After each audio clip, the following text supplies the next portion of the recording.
Here's what I mean. You may recall some of the following quotes from people regarding my most terrifying video you've ever seen in the spring of 2007.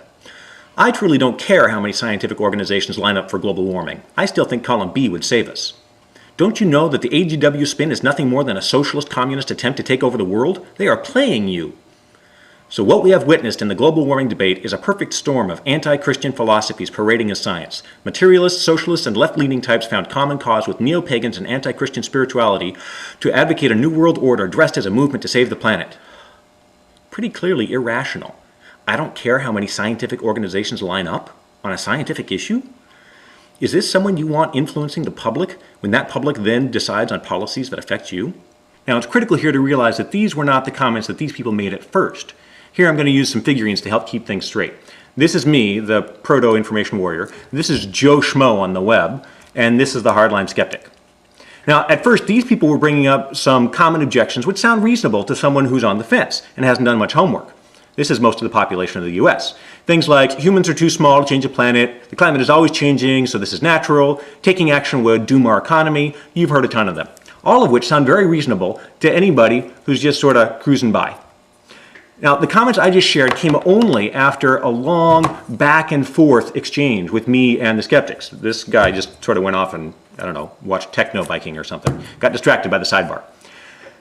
What these guys eventually fell back to after the long back and forth and revealed to everyone looking was their actual motivating beliefs. It's a communist plot to take over the world. I don't care what scientists say about science. That kind of thing. But it took dogged effort on my part to get them there.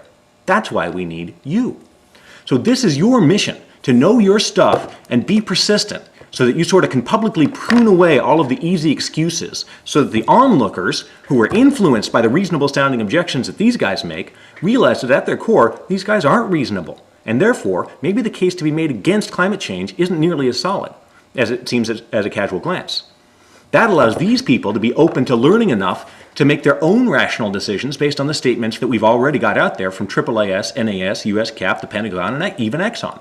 In a nutshell, your mission is to smother the numbskull comments and attitudes with a fire extinguisher of civil level-headedness. Deny them their audience. We should patiently, compassionately educate those who are misinformed or misguided, and those who are left, the unrepentant and the unreachable. We should deconstruct or smother so that they no longer influence others who are listening. They should be bulldogged until they finally reveal to all listening how irrational or biased they really are.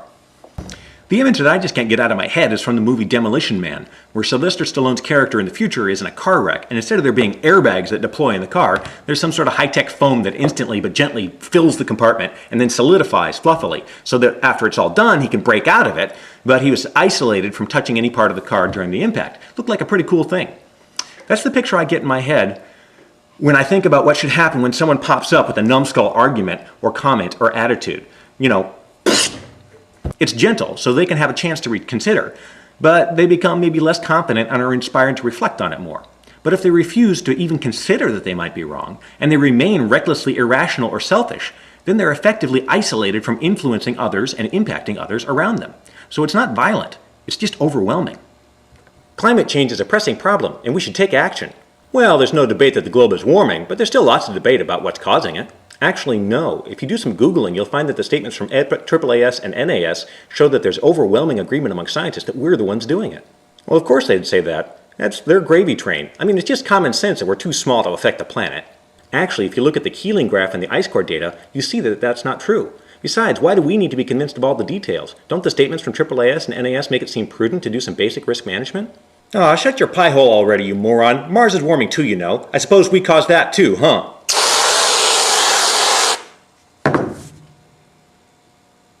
We're not out to indoctrinate anybody, because history shows that always backfires in the end.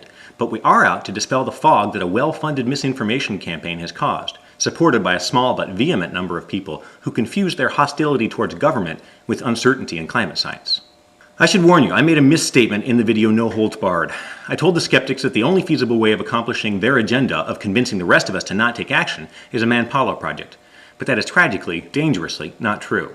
Because the denialist agenda is not to convince the rest of us not to take action, it is simply to prevent or delay action. And that can be accomplished by simply mucking up the works. Time is on their side. Every day that we debate about what to do is another day that we haven't taken action. So they can actually accomplish their agenda without convincing anyone of the validity of their argument. In fact, it's in their interest to be confusing in their arguments because that keeps the debate going.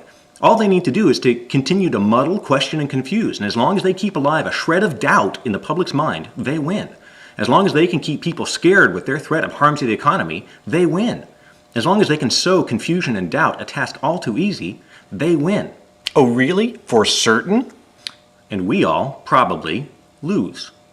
They do not need quality evidence or reasoning. That is why our task is so urgent, and we need to enlist people to the effort. The viewpoint of the hardline skeptic cannot be extinguished because their claim is not falsifiable. Therefore, it must be marginalized so that it no longer affects people. As you get ready to do information battle, I want to share some insight from a commentator who has been tremendously helpful to me in keeping some perspective on online debates. He said, quote, "Hardline skeptics will stick to an opinion, right or wrong, in spite of all evidence to the contrary. And you can't tell them that because they will accuse you of the same thing. And then all logic falls into a death spiral. And yes, they're caught in the death spiral too, but they're crying, wee, all the way down, while you're left trying to shout above the noise with whatever counter-argument you can come up with." End quote. So, don't quit, but don't expect to convince them either. Remember, your mission is not to convert the hardline skeptic, but to expose their nature to anybody else who might be listening or reading, so that their opinions are made irrelevant, and the rest of us can get policy changes implemented before it's too late. Too late? What's our deadline? How much time do we have? Unfortunately, in a complex system like global climate, the only way to identify a tipping point is on the other side of it. As in, oops, that's where we should have stopped? I'm sorry if I don't sound very compassionate or warm and fuzzy here, but when people are either too selfish or too irrationally stubborn to be reasonable, and that threatens me and mine, then I'm going to bring the fight. Please join me. It's our best hope. We cannot know for certain the future, but we can change the probabilities with our actions. Let us choose the actions which maximize the probability of a positive outcome. I need your help. If nothing else, then coming up with a better rallying call than let us choose the actions which maximize the probability of a positive outcome. Yeah, I don't really see that coming across too well on a t-shirt. So the next time you hear someone saying or writing that human-caused global climate change is bunk, remind yourself, they might just be correct. Remember, truth is more likely to come to the humble. But at the same time, the question that you should ask them publicly and in all seriousness and sincerity is, what are the reasons why I should give your statement more weight than the statements of the two most well-respected scientific organizations on the planet? Yeah, and if you want to be sassy, you can say something like, so, are AAAS and NAS corrupt or just stupid? Hey, maybe there's the t-shirt design. Skeptical of climate change? Check one box. Your bottom line mission as an information warrior is to help bring about nothing less than a change in the culture so that we as a people finally have the political will to enact significant action to reduce carbon dioxide emissions in order to reduce the chances of abrupt and catastrophic climate change. Saying all this makes me extremely anxious because there are some irrational people with very strong beliefs out there that this subject really riles up. I've had oblique threats made to me because of my videos. Used to be that wouldn't have really rattled me. But I've got two little girls that I love more than life itself, and it scares the bejesus out of me that someone might even make a joke of doing them harm. But I can't just sit still. They are the reasons I'm doing this, because I want them to have a decent world to live in. So I'm trying my hardest to be brutally thorough and honest with myself in my analysis, so that I get the answer with the best expected value. And what my careful, rational assessment of climate change has revealed scares the hell out of me. So now I'm putting aside my ego, my fears, my sleep, to fight like hell to make the best happen. You wouldn't do any less for your kids. Thank you for taking the effort to watch all of this. But I think it's worth it because we are in a time like no other.